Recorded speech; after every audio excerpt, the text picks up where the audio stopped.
Hello and happy gallery selection day.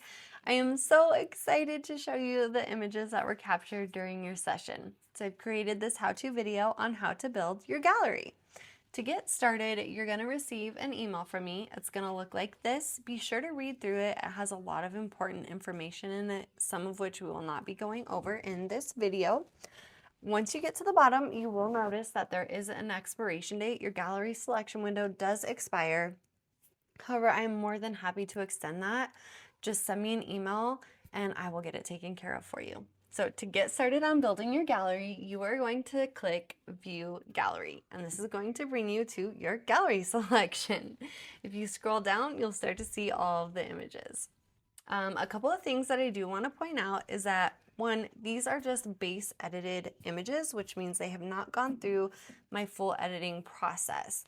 They are not an exact representation of what the final images will look like when I deliver your final gallery. So keep that in mind when you're selecting your images, that the final gallery images will differ from what you're seeing here on the gallery selection.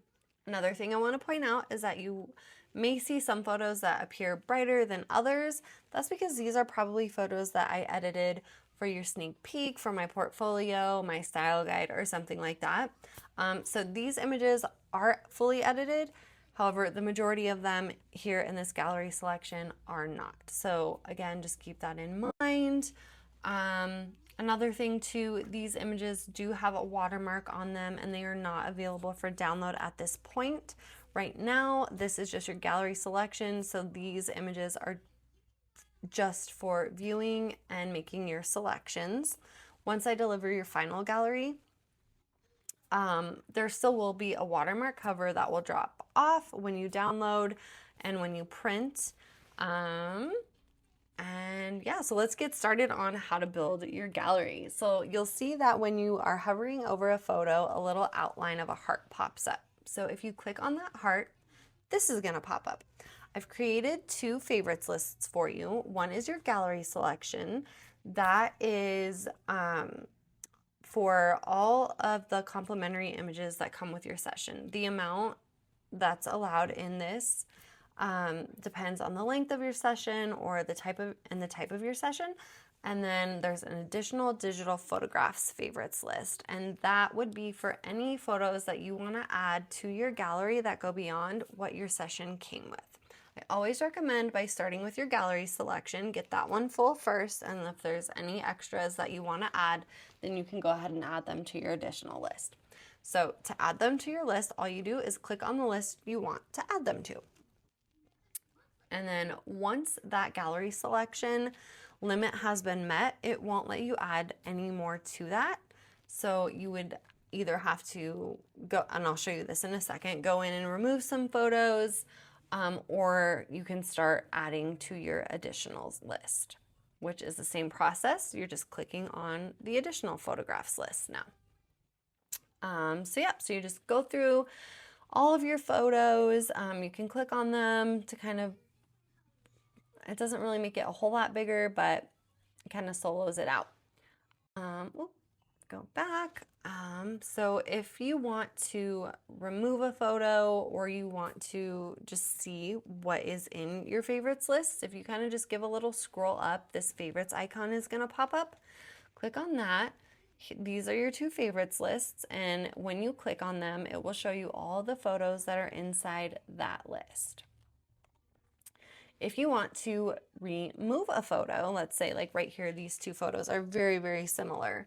To remove a photo, if you hover over it, instead of an outline of a heart, it's now a fully filled in heart. So you just click on that and then click remove, and now that photo is no longer in that favorites list. You can go back to your gallery, swap it in for a different photo, or whatever it is that you need to do.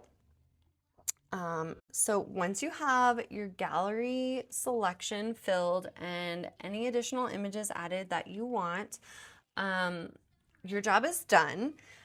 You can send me an email. Sometimes I'm able to start working on edits, on finalizing edits sooner than scheduled if I know that you're done making your selections. It's not always a guarantee, but it's always worth a shot. Who doesn't want their photos early, right? So it's always worth a shot just sending me an email. Hey, Desiree, I'm done picking my favorites. I'll always respond to you. And if I'm able to get working on your final gallery ahead of schedule, I absolutely will do that. And if not, then I will just go on as scheduled. And then if there are any additional photographs that you added, you don't need to let me know about that. I will have access to your favorites list. I'll cross-reference everything, make sure there's no duplicates, to ensure that I'm invoicing you for the right amount. And I will send that invoice to the email that I have on file for you. And that invoice, that payment will be due when you receive the email. So I will not start editing additional photographs until that invoice is paid. So just be sure that if you do have any additional photographs, you take care of that invoice right away so we don't hold up our delivery timeline. All right, so additional photographs taken care of. Let's see. I think that's about everything that we need to go over. If at any point you have any questions, please do not hesitate to email me. I am more than happy to troubleshoot anything that I can, to answer any questions that you may have. And I'm so excited to see your favorites, and I can't wait to deliver your final gallery.